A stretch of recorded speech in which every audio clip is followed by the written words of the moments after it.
ಎಲ್ಲರಿಗೂ ನಮಸ್ಕಾರ. ಇಂದಿನ ಕಥೆಯೊಳಗೆ ನಾನು ಕೃಷ್ಣ ಮತ್ತು ಸುಧಾಮರ ಒಂದು ಗೆಳೆತನದ ಬಗ್ಗೆ ಕಥೆಯನ್ನು ಹೇಳಿದೆ. ಕೃಷ್ಣ ಇದ್ದವ ಗೆಳೆಯ ಸುಧಾಮನನ್ನು ಇಷ್ಟೊಂದು ಆತ್ಮೀಯವಾಗಿ ಪ್ರೀತಿಯಿಂದ ಕಾಣುತ್ತಾನೆ. ಅವನು ಕೊಟ್ಟಂಥ ಒಣ ಅವಲಕ್ಕಿಯನ್ನು ಅತ್ಯಂತ ಪ್ರೀತಿಯಿಂದ ತಿಂತಾನೆ. ಆವಾಗ ಸತ್ಯಭಾಮಿ ಮತ್ತು ರುಕ್ಮಿಣಿಯರಿಗೆ ಆಶ್ಚರ್ಯಕ್ಕೈತಿ. ಯಾಕಂದ್ರೆ ಅವ್ರಿಗೂ ಸ್ವಲ್ಪ ಅವಲಕ್ಕಿಯನ್ನು ಕೊಟ್ಟಾಗ ಅವರು ಆ ಅವಲಕ್ಕಿಯ ಸ್ವಾದವನ್ನು ಅವ್ರಿಗೆ ಸವಿತಾ ಇರ್ತಾರೆ.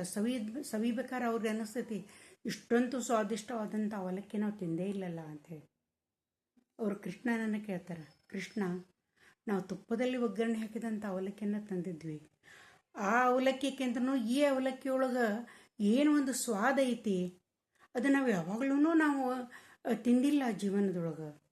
ಇದು ಹೆಂಗೆ ಅಂದ್ಕೊಳ್ಳೆ ಕೃಷ್ಣ ಹೇಳ್ತಾನ, ಅದು ನನ್ನ ಮಿತ್ರ ಸುಧಾಮನ ಭಕ್ತಿ, ಪ್ರೀತಿ, ವಾತ್ಸಲ್ಯ. ಅದರಿಂದ ಅದು ಅವಲಕ್ಕಿಯ ಜೊತೆ ಏನಂತಂದ್ರೆ ಸೇರಿಕೊಂಡೈತಿ. ಅದಕ್ಕೆ ನೀವು ಒಣ ಅವಲಕ್ಕಿ ಅಷ್ಟೊಂದು ರುಚಿ ಅನ್ಸಕತ್ತಾವು ಅಂತ ಹೇಳ್ತಾನೆ. ಸುಧಾಮ ಕೃಷ್ಣನನ್ನು ಬೀಳ್ಕೊಂಡು ತನ್ನ ಊರಿಗೆ ಬರ್ತಾ ಇರ್ತಾನೆ. ಅವ ಏನೂ ಕೇಳುವುದಿಲ್ಲ, ಅವ್ನು ಕೇಳಕ್ಕೆ ಬಾಯ ಬರೋದಿಲ್ಲ. ಆತ್ಮೀಯ ಗೆಳೆಯ ಇವ ಕೇಳಿದ್ರೆ ಕೃಷ್ಣ ಬೇಕಾದ್ದು ಮಾಡಕ್ಕೆ ತಯಾರ, ಆದರೆ ಅವ್ನು ಕೇಳಕ್ಕೆ ಬಾಯ ಬರೋದಿಲ್ಲ. ನನ್ನ ಮಿತ್ರ ಅವನ ಆತ್ಮೀಯತೆಯನ್ನು ನಾ ಹಿಂಗೆ ಕೇಳಬಾರ್ದು ಅನ್ನಿಸ್ತವಂಗೆ. ನನ್ನ ಪರಿಸ್ಥಿತಿ ನನಗೆ ಇರಲಿ, ಆದರೆ ಕೃಷ್ಣನನ್ನು ನಾ ಕೇಳಕ್ಕೆ ಆಗೋದಿಲ್ಲ ಅಂತಂದು ಹೇಳಿ ಅವ್ನ ಮನಸ್ಸೇ ಬರಲಿಲ್ಲ. ನೆನಪಾದರೂ ಬರಬೇಕಾದ್ರೆ ಹೆಂಡತಿ ಮಕ್ಕಳು ಅವ್ರ ಹಸುವಿಂದ ನರಳು ಇದನ್ನು ಆಯ್ತು. ಆದರೂ ಅವನಿಗೆ ಸ್ವಾಭಿಮಾನ ಅವಾಗ ಬಿಡಲಿಲ್ಲ, ಕೇಳಕ್ಕೆ ಬಿಡಲಿಲ್ಲ. ತನ್ನ ಊರಿಗೆ ಬರ್ತಾನವ. ಬಂದು ತನ್ನ ಮನೆ ಇದ್ದಂಥ ಸ್ಥಳದೊಳಗೆ ಹೋಗ್ತಾನೆ. ಗುಡಿಸಲಿನಂಥ ಮನೆ ಇರ್ತೈತೆ, ಸಣ್ಣ ಮನೆ, ಗುಡಿಸಲಿನಂಥದ್ದು ಇರ್ತೈತೆ. ಆ ಮನೆಯಲ್ಲಿ ಇಲ್ಲ ಆ ಮನೆಯ ಜಾಗದೊಳಗೆ ಒಂದು ಭವ್ಯವಾದಂಥ ಅರಮನೆ ಅಂತ ಮನೆ ಐತಿ.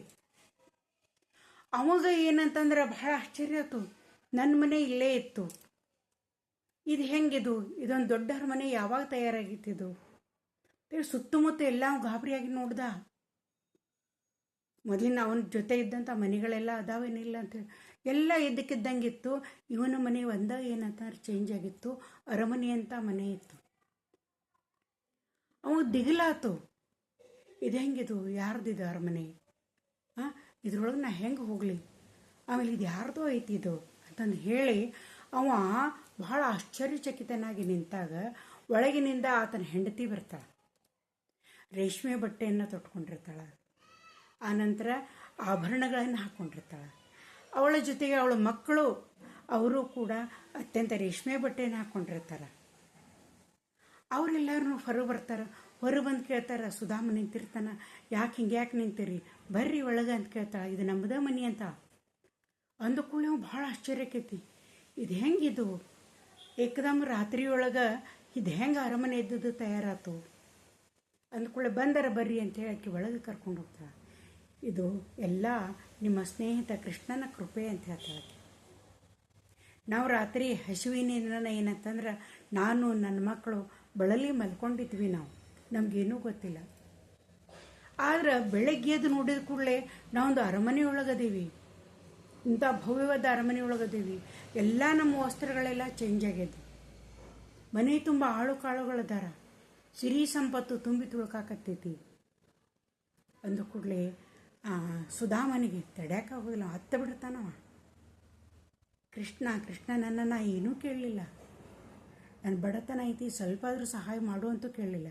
ಆದರೆ ನನ್ನ ಗೆಳೆಯ, ಅವನಿಗೆ ನಾನು ಎಲ್ಲ ಪರಿಸ್ಥಿತಿ ಗೊತ್ತಿತ್ತು. ಇಂಥ ಒಂದು ಸಿರಿ ಸಂಪತ್ತನ್ನು ಕೊಟ್ಟಾನಲ್ಲ, ಇಂಥ ಸ್ನೇಹಿತ ನನಗೆ ಸಿಕ್ಕಾನಲ್ಲ ಅಂತಂತ ಹೇಳಿ ಅವನಿಗೆ ಎದೆ ತುಂಬಿ ಬರ್ತಿದ್ದೆ. ತುಂಬಿ ಬಂದು ಯಾವಾಗಲೂ ಅವು ಕೃಷ್ಣನನ್ನು ತನ್ನ ಹೃದಯದೊಳಗನ್ನ ಇಟ್ಕೊಂಡು ಆರಾಧಿಸ್ತಾ ಇರ್ತಾನೆ.